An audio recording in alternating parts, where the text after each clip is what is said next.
Oke, shalom semua, Bapak Ibu, saudaraku terkasih dalam Tuhan. Sebelum kita mulai, tentunya kita mau berdoa terlebih dahulu ya. Mari kita berdoa. Bapa kami dalam sorga, terima kasih Tuhan buat siang hari ini. Kalau siang hari ini kami boleh berkumpul dengan saudara seiman kami, memuji, memuliakan nama Tuhan. Kami percaya Engkau disenangkan dengan apa yang kami lakukan ya Bapa.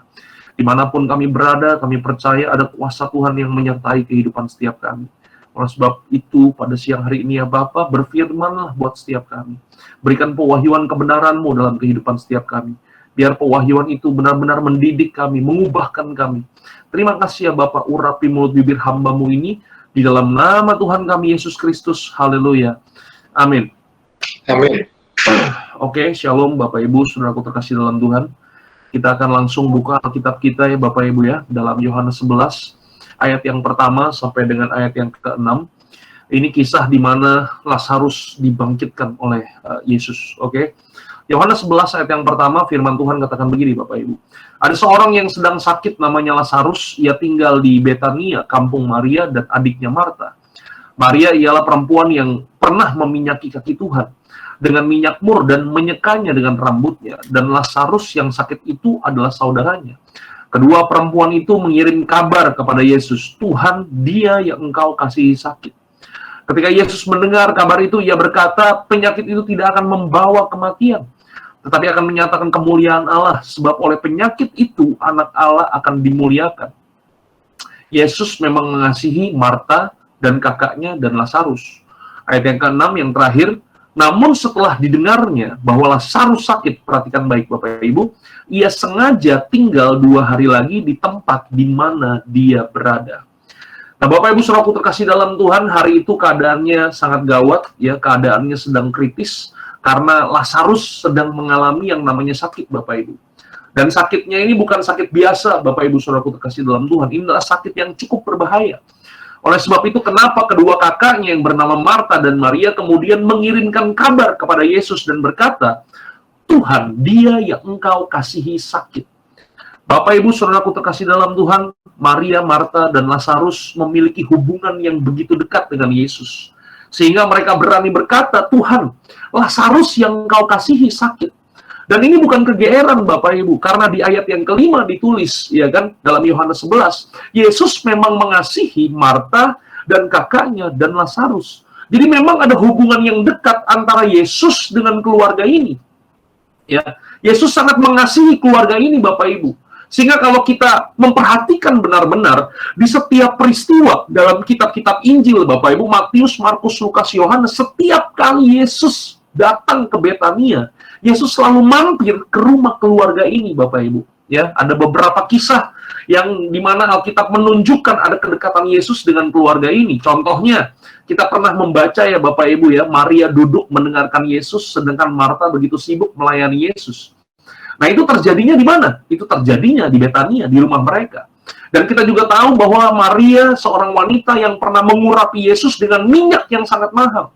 Minyak narwastu dan menyekanya dengan rambutnya. Itu peristiwa terjadi di mana Bapak Ibu? Itu terjadi di Betania. Ya. Jadi Yesus punya hubungan yang dekat.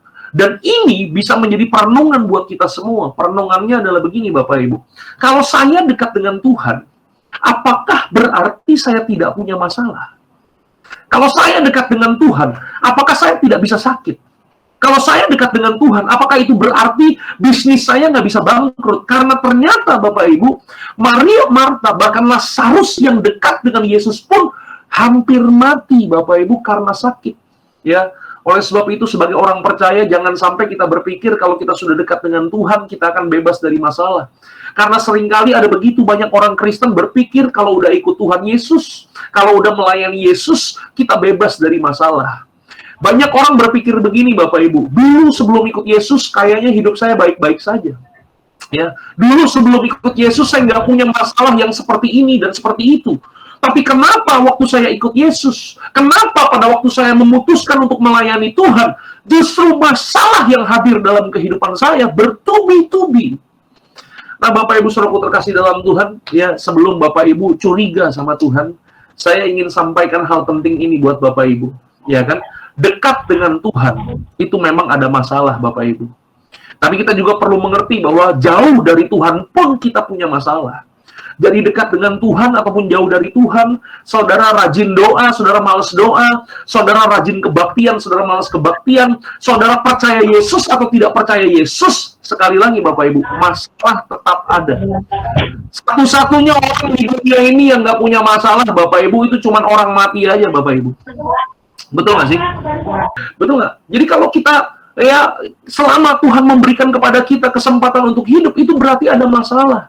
Sebelum kita kenal Yesus, kita punya masalah. Sekarang setelah kita kenal Yesus, kita juga punya masalah, Bapak Ibu. Tetapi kenapa kita perlu dekat dengan Yesus? Kenapa kita terus perlu berjalan bersama dengan Yesus? Kenapa kita harus terus melayani Yesus, Bapak Ibu? Karena begini, sebab bersama Yesus, kita jatuh, Bapak Ibu, tapi tidak akan sampai tergeletak. Karena ada tangan Tuhan yang selalu menopang kehidupan kita. Bapak Ibu bisa gagal, tapi Tuhan bisa membawa kita bangkit kembali. Bapak Ibu bisa mengalami kesakitan, Bapak Ibu, tapi Tuhan bisa memberikan kesembuhan. Bapak Ibu, kita bisa punya masalah yang bertubi-tubi, tapi Tuhan bisa memberikan jalan keluarnya, Bapak Ibu. Segala perkara dapat kutanggung di dalam Dia yang memberikan kekuatan kepadaku. Yang percaya katakan amin. Ya. Jadi kalau kita melihat kisah ini, Bapak Ibu, setiap kita mengalami masalah, ya kan, punya hubungan yang dekat dengan Tuhan, tidak menjamin masalah ogah datang dalam kehidupan kita. Saya perlu meluruskan ini, Bapak Ibu, supaya kita punya pemahaman yang benar tentang bagaimana mengikut Yesus. Sekali lagi, Bapak Ibu, Yesus tidak pernah menjanjikan langit selalu biru. Yang mengerti katakan amin. Tapi percayalah Bapak Ibu, di dalam Kristus memang tidak pernah ya Yesus janjikan kemudahan buat setiap kita. Tapi percayalah Bapak Ibu, Tuhan akan selalu menyertai kehidupan setiap kita. Sekalipun aku berjalan dalam lembah kekelaman, sekalipun aku berjalan dalam lembah-lembah bayang-bayang kematian, aku tidak pernah takut bahaya. Karena Tuhan menyertai aku, gadamu dan tongkatmu, itulah yang menghibur aku. Yang percaya katakan amin. Ya. Jadi mari Bapak Ibu ya kita lanjutkan kisah ini lagi ya Bapak Ibu ya. Jadi ketika didengar Lazarus sakit parah, cukup kritis Bapak Ibu. Kalau tidak, Maria dan Marta tidak akan mengirim pesan sepenting itu kepada Yesus. Jadi ini menyangkut nyawa Bapak Ibu. Kalau nggak cepat ditolong, maka Lazarus bisa mati. Tapi kalau kita baca Alkitab kita dalam Yohanes 11 ayat yang ke-6 Bapak Ibu, ini ayat yang kontroversial, Bapak Ibu. Kenapa kontroversial? Karena Alkitab katakan begini, namun setelah didengarnya bahwa Lazarus sakit. Jadi Bapak Ibu, Yesus udah tahu. Dan saya percaya dalam kematahuannya, Bapak Ibu, Yesus ngerti kalau Lazarus sedang sakit parah. Dan kalau nggak segera ditolong, sebentar lagi dia bisa mengalami kematian. Tetapi ayat yang selanjutnya katakan apa, Bapak Ibu? Ayat yang selanjutnya katakan begini, ia tinggal 2 hari lagi di tempat di mana dia berada. Bapak Ibu perhatikan kata sengaja di situ Bapak Ibu. Ya, kalau tidak sengaja Bapak Ibu ada halangan ya kayak Bapak Ibu ya pergi ya kan kantor dari Jakarta, tinggal di Jakarta, kantor di Cikarang ya karena ada truk mogok kita datang telat, tidak disengaja, itu bisa kita maklumi Bapak Ibu. Tapi perhatikan baik-baik Bapak Ibu, Yesus sengaja. Yesus berencana menunda kedatangannya. Supaya apa? Supaya datang terlambat. Dan kalau terlambat, apa yang terjadi? Lazarus mati. Berarti logikanya begini, Bapak Ibu. Berarti Yesus sengaja membuat Lazarus mati. Bapak Ibu, saudaraku terkasih dalam Tuhan. Kalau kita jadi orang yang gak dewasa di dalam Tuhan, Bapak Ibu. Ini mungkin kita bisa kepahitan sama Tuhan, Bapak Ibu. Betul gak sih? Buat apa kita ikut Tuhan? Kalau dia Allah sengaja yang membiarkan kita jatuh. Buat apa aku harus melayani Tuhan? Untuk apa aku harus jadi orang Kristen? Kalau dia sengaja Allah yang membiarkan tidak menolong kita. Ya, buat apa kita sungguh-sungguh sama Tuhan? Kalau dia sengaja membiarkan kita, dia sengaja tidak menolong kita. Ya, Bapak Ibu saudaraku terkasih dalam Tuhan, saya bisa bayangkan bagaimana paniknya Maria dan Marta hari itu. Ya kan, lagi nungguin pertolongan Bapak Ibu, tapi pertolongannya sengaja datang terlambat. Bapak Ibu pernah nggak sih ngalami ya, ada orang di rumah kita, keluarga kita ngalami sakit parah Bapak Ibu, kita nungguin ambulan, kita nungguin bala bantuan, tapi datangnya telat Bapak Ibu. Bapak Ibu bisa memahami perasaan Maria dan Marta hari itu Bapak Ibu, nggak gampang Bapak Ibu, ya kan? Pertanyaannya pada siang hari ini adalah begini Bapak Ibu. Kenapa Yesus sengaja datang terlambat? Bapak Ibu mau tahu jawabannya? Kenapa Yesus datang terlambat Bapak Ibu? Kalau kita baca Alkitab kita dalam Yohanes 11 ayat yang keempat, firman Tuhan katakan begini Bapak Ibu. Ketika Yesus mendengar kabar itu, dia berkata, penyakit itu tidak akan membawa kematian, tapi akan menyatakan kemuliaan Allah, sebab oleh penyakit itu anak Allah akan dimuliakan. Bapak Ibu saudaraku terkasih dalam Tuhan, pada siang hari ini kita belajar Bapak Ibu bahwa waktunya kita itu beda dengan waktunya Tuhan. Apa yang menurut Bapak Ibu terlambat, itu tidak pernah terlambat menurut waktunya Tuhan. Tapi masalahnya begini Bapak Ibu, kadang-kadang kita memaksakan. Perspektifnya Tuhan itu harus sama dengan perspektifnya kita. Seringkali kita memaksakan waktunya Tuhan itu harus sama dengan jadwalnya kita. Kita seringkali memaksakan caranya Tuhan itu harus sama dengan caranya kita. Padahal begini Bapak Ibu, Yesus datang terlambat itu karena ada tujuannya. Tujuannya supaya apa? Supaya anak Allah dimuliakan. Supaya melalui peristiwa ini, Tuhan menyatakan kemuliaannya, Bapak Ibu. Ya, kita mengerti, Bapak Ibu, bahwa pada akhirnya Lazarus mati. Ya kan? Matinya udah berapa hari, Bapak Ibu? Matinya sudah 4 hari, Bapak Ibu. Ya. Jadi saya mau kasih tahu begini, Bapak Ibu. Jenazah zaman sekarang, itu beda dengan jenazah zaman dulu, Bapak Ibu. Kalau jenazah zaman sekarang, ya udah mati 4 hari. Itu ya penampilan mayatnya, jenazahnya itu masih ganteng, masih cakep, masih cantik, Bapak Ibu. Kenapa? Karena disuntikin formalin, Bapak Ibu. Makanya masih ganteng. Tetapi jenazah zaman dulu, zaman Yesus, mereka belum ada formalin, Bapak Ibu. Orang mati udah 4 hari, itu mayatnya sudah berbau, Bapak Ibu. Itu sebabnya kenapa ini jenazah Lazarus harus ditaruh di dalam gua dan kemudian ditutup batu gunung, Bapak Ibu, karena sudah mengalami bau, Bapak Ibu. Ya, kenapa Yesus sengaja datang terlambat dan pada akhirnya Lazarus sudah mati 4 hari. Sekali lagi, Tuhan ingin menyatakan kemuliaannya. Melalui peristiwa kematian itu, Tuhan ingin menyatakan kemuliaannya, Bapak Ibu. Pertanyaannya pada siang hari ini, kemuliaan yang bagaimana yang ingin dilakukan oleh Yesus? Yohanes 11 ayat yang ke-45. Ya. Yohanes 11 ayat yang ke-45 ini menjadi ayat kunci, Bapak Ibu. Kenapa Yesus datang terlambat? Ya.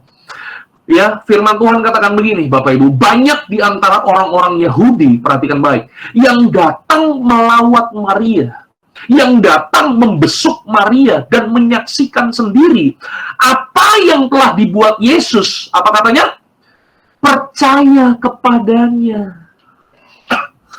Jadi Yesus sengaja datang terlambat, Bapak Ibu. Dan faktanya adalah bahwa Lazarus benar-benar mati. Kemudian bahkan Marta dan Maria berkata, seandainya engkau tidak datang terlambat, tentu Lazarus tidak akan mati. Jadi Maria dan Marta awalnya mereka curiga sama Tuhan. Awalnya mereka mempermasalahkan keterlambatan Tuhan Yesus. Tapi ternyata Yesus punya rencana lain. Justru melalui kematian itu, ada begitu banyak orang yang kemudian membesuk Maria, kemudian takjub dengan apa yang dilakukan oleh Yesus. Yesus membangkitkan orang yang mati. Udah 4 hari dibangkitkan oleh Yesus. Bapak Ibu saudaraku terkasih dalam Tuhan, perhatikan ini baik-baik, Bapak Ibu. Perhatikan ini baik-baik.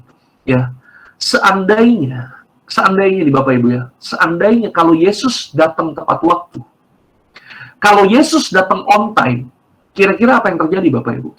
Kira-kiranya, kalau Yesus datang on time, Bapak Ibu, Yesus itu hanya punya kesempatan untuk menyembuhkan Lazarus, Bapak Ibu. Itu aja, Bapak Ibu. Ya kan? Dan kalau Yesus menyembuhkan Lazarus yang sakit, saya percaya orang-orang di sekitar mereka itu hanya kagum sama Yesus. Oh, Yesus bisa nyembuhin orang sakit ya. Ya kan? Ya kan, dokter juga bisa nyembuhin orang sakit. Ya kan, tabib juga bisa nyembuhin orang sakit. Dukun juga bisa nyembuhin orang sakit. Ya, jadi orang-orang hanya mereka kagum kalau Yesus hanya punya kesempatan untuk menyembuhkan Lazarus. Tetapi kalau Yesus datang terlambat dan Lazarus udah mati 4 hari, dibangkitkan Tuhan. Alkitab katakan apa? orang-orang di sekitar bukan hanya kagum kepada Yesus, tapi mereka percaya kepada Yesus. Kalau Yesus adalah Mesias, Raja yang mereka nanti-nantikan. Bapak Ibu Saudaraku terkasih dalam Tuhan, sengaja datang terlambat, seakan-akan sengaja membuat Lazarus mati, tapi goalnya adalah membuat banyak orang percaya kepada Yesus. Ya, kadang kalau kita pikir kenapa Tuhan terlambat, itu karena seringkali kita mematok semuanya dengan cara dan waktunya kita, Bapak Ibu. Ya kan? Dan kalaupun seakan-akan datang terlambat, sekali lagi Bapak Ibu, tidak pernah dibiarkan orang benar jatuh tergeletak, Bapak Ibu Saudaraku terkasih dalam Tuhan. Ya, jadi yang pertama, kenapa Yesus sengaja datang terlambat, Bapak Ibu? Ya, ternyata dia ingin menyatakan kemuliaannya. Hari ini Bapak Ibu Saudaraku terkasih dalam Tuhan, apapun masalah kita Bapak Ibu, apapun persoalan-persoalan kita, mungkin di depan kita ada persoalan yang begitu besar Bapak Ibu, ada persoalan yang datang bukan satu-satu Bapak Ibu, tapi datang keroyokan Bapak Ibu Saudaraku terkasih dalam Tuhan. Percayalah begini Bapak Ibu, Tuhan bisa melakukan mujizatnya dalam kehidupan kita. Dia ingin menyatakan kemuliaannya dalam kehidupan kita. Dan pada waktu Tuhan menyatakan kemuliaannya, pada waktu Tuhan menyatakan mujizatnya, saya mau kasih tahu begini Bapak Ibu, mujizat yang Tuhan kerjakan dalam kehidupan kita ternyata bukan hanya sekedar untuk kita nikmati sendirian Bapak Ibu. Melalui peristiwa mujizat yang Tuhan kerjakan dalam kehidupan kita, Tuhan ingin menyatakan kemuliaannya supaya semua orang yang ada di sekitar kehidupan kita, mereka bisa percaya kepada Kristus. Mungkin hari ini ada keluarga kita yang menolak Yesus. Mungkin hari ini ada teman-teman kita yang menolak kekristenan, Bapak Ibu. Mungkin hari ini ada orang yang suka menjelek-jelekan kekristenan, Bapak Ibu. Tetapi melalui peristiwa di mana Tuhan menyatakan kemuliaannya, biarlah semua orang yang melihat apa yang Tuhan kerjakan dalam kehidupan kita, mereka menjadi percaya kepada Yesus. Yang mengerti katakan amin, Bapak Ibu. Ya. Yang kedua, Bapak Ibu, kenapa Yesus datang terlambat? Ya, jadi saya kasih 2 poin aja ya Bapak Ibu ya, karena waktunya cuma 25 menit Bapak Ibu. Jadi 2 poin aja ya. Saya bisa sih jabarkan 5 poin Bapak Ibu, tapi takutnya nanti begitu poin keempat, poin pertama saudara lupa ya. Jadi untuk supaya kita lebih efektif pertemuannya, 2 poin, dan biarlah 2 poin ini nyangkut di kepala kita dan di hati kita Bapak Ibu. Kenapa Yesus sengaja datang terlambat? Yohanes 11 ayat yang ke-15, firman Tuhan katakan begini Bapak Ibu. Perhatikan baik. Ya, tetapi syukurlah aku tidak hadir pada waktu itu. Bapak Ibu, ini kata-kata sepertinya kan kelihatannya kejam ya Bapak Ibu ya, betul nggak sih? Ya, jadi ketika Lazarus mati, bisa-bisanya Yesus berkata apa? Syukurlah aku tidak hadir pada waktu itu. Pada waktu Yesus datang terlambat, tidak bersama-sama dengan mereka, Maria dan Marta panik dan Yesus berkata apa? Syukurlah aku tidak hadir pada waktu itu. Kenapa Bapak Ibu? Kenapa demikian Bapak Ibu? Karena firman Tuhan katakan begini, sebab demikian lebih baik bagimu, perhatikan baik, supaya kamu dapat belajar percaya. Garis bawahi kata-kata itu Bapak Ibu, supaya kamu dapat belajar percaya. Ya. Jadi kalau kita teliti Alkitab baik-baik Bapak Ibu, bahwa dari awal Yesus itu udah ngomong yang memberikan kabar. Yesus ngomong apa? Yesus ngomong begini, ketika Yesus mendengar kabar itu, ia berkata, penyakit itu akan menyatakan kemuliaan Allah, tidak akan membawa kematian. Sebab oleh penyakit itu, anak Allah akan dimuliakan. Jadi yang membawa pesan itu sudah dikasih tahu sama Yesus. Percaya deh, itu penyakitnya akan membawa kematian. Tapi kemudian Yesus berkata apa? Syukurlah aku tidak hadir pada waktu itu. Tujuannya untuk apa Bapak Ibu? Tujuannya adalah, perhatikan baik, supaya Maria dan Marta dapat belajar percaya. Ya, jadi kesimpulannya apa Bapak Ibu? Kesimpulan yang bisa kita ambil adalah begini Bapak Ibu. Ternyata untuk kita bisa percaya, kita perlu belajar Bapak Ibu. Ya, di dalam Tuhan itu tidak ada yang instan Bapak Ibu Saudaraku terkasih dalam Tuhan. Ya, kenapa dalam kehidupan ini seringkali Tuhan mengizinkan berbagai macam hal terjadi dalam kehidupan kita? Ya, Bapak Ibu pernah bertanya-tanya nggak sih sama Tuhan? Kenapa tekanan harus terjadi? Kenapa masalah bertubi-tubi terjadi? Kenapa waktu yang mepet harus terjadi? Kita ngalami nyaris tenggelam, hampir bangkrut, sakit nggak sembuh-sembuh. Kenapa itu semua terjadi? Bapak Ibu Saudaraku terkasih dalam Tuhan, karena untuk percaya, sekali lagi, kita perlu yang namanya belajar, Bapak Ibu. Ya, kalau di dalam Zoom kayak begini, Bapak Ibu ya. Ya, saya percaya Bapak Ibu, ya kan, apa yang kita pelajari itu hanya teori Bapak Ibu, betul nggak? Iya kan? Dalam Zoom, dalam kebaktian-kebaktian yang Bapak Ibu miliki, ibadah hari Minggu, ya kan, Bapak Ibu rajin datang beribadah, datang pemuritan, datang ke komsel, itu hanya sekedar teori Bapak Ibu. Nah, prakteknya di mana Bapak Ibu? Prakteknya itu dalam kehidupan sehari-hari Bapak Ibu. Ya, jadi kalau kita belajar ilmu pengetahuan Bapak Ibu, ada teori, ada praktek. Nah, Tuhan bukan hanya sekedar kita punya teori, Bapak Ibu. Punya teologi yang bagus, keren nggak? Keren, Bapak Ibu. Kita punya pemahaman yang komprehensif, Bapak Ibu, tentang firman Tuhan dari perjanjian lama sampai perjanjian baru. Itu bagus nggak? Itu bagus, Bapak Ibu. Tapi saya mau kasih tahu, itu semua cuma teori. Dan saya mau kasih tahu kepada Bapak Ibu, teori itu cuma nyampe di sini, Bapak Ibu. Katakan sama-sama, teori cuma sampai di sini. Tapi praktek, Bapak Ibu, nyampainya di sini, Bapak Ibu.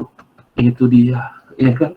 Kalau begini Bapak Ibu, wah, teori itu selalu bagus, teori itu selalu indah, apalagi kalau yang ngajar pendeta di Ternikolas, itu pasti firman Tuhannya bagus-bagus, keren-keren Bapak Ibu, ya kan? Tapi masalahnya begini Bapak Ibu, itu cuma teori. Tuhan nggak mau kita punya teori. Teori bagus Bapak Ibu, tapi lebih daripada teori, Tuhan mau supaya kita punya praktek Bapak Ibu. Kita harus mempraktekkan firman Tuhan. Ya, Bapak Ibu, untuk menutup, ya, waktu saya tinggal 4 menit lagi Bapak Ibu. Jadi waktu saya masih remaja Bapak Ibu, saya suka nonton film Kung Fu Master. Bapak Ibu tahu nggak film itu? Ya, ini film luar biasa Bapak Ibu. Ini diperankan oleh saudara kembar saya yang bernama Jet Li Bapak Ibu ya. Jadi ceritanya di Kung Fu Master ini ya, Bapak Ibu, ada seorang pemuda bernama Wong Fei Hung. Dia seorang tabib, ya, dia bisa nyembuhin orang Bapak Ibu, tapi dia juga seorang pembela kebenaran dan keadilan. Dia punya jurus kungfu yang sangat luar biasa. Jadi lawan-lawannya mau berapa banyak juga kalah sama dia. Kenapa? Karena dia punya jurus yang sangat luar biasa, namanya tendangan tanpa bayangan Bapak Ibu. Jadi saking seringnya saya nonton film Jet Li Bapak Ibu, jadi dari semenjak saya masih kecil Bapak Ibu, saya kepengen punya ilmu bela diri. Nah, di depan rumah saya itu, Bapak Ibu, di depan rumah saya itu ada lapangan basket, lapangan badminton, Bapak Ibu, dan tiap hari Sabtu, itu ada orang-orang yang latihan karate, Bapak Ibu. Nah, karena saya kepengen punya ilmu bela diri, makanya saya maksa mama saya untuk kasih saya latihan karate, Bapak Ibu. Akhirnya saya latihan karate, Bapak Ibu.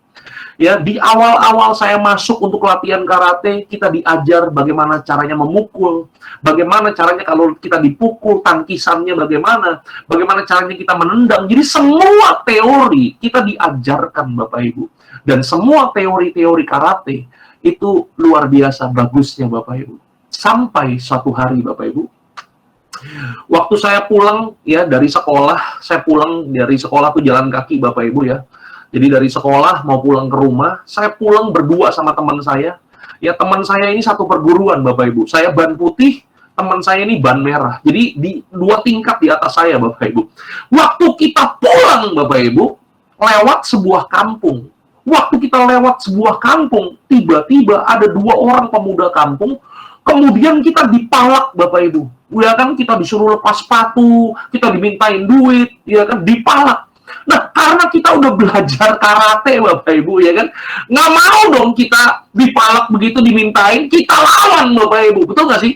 Dan ini adalah saatnya, ya kan, mempraktekkan tendangan tanpa bayangan, Bapak Ibu. Karena 2 lawan 2, Bapak Ibu, maka apa yang terjadi? Yang terjadi adalah kita menang, Bapak Ibu. Kita hajar itu 2 pemuda kampung.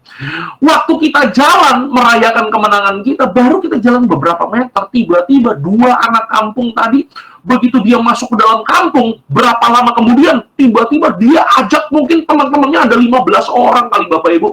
Kita dikejar-kejar, kita dikeroyok Bapak Ibu.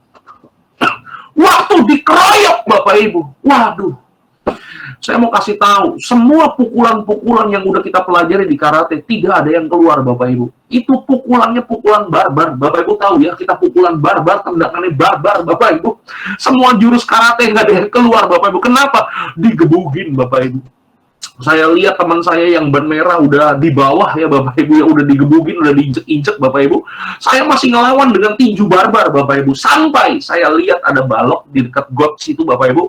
Dengan balok itu saya ambil, akhirnya saya usir mereka. Singkat cerita, kita bisa kabur Bapak Ibu.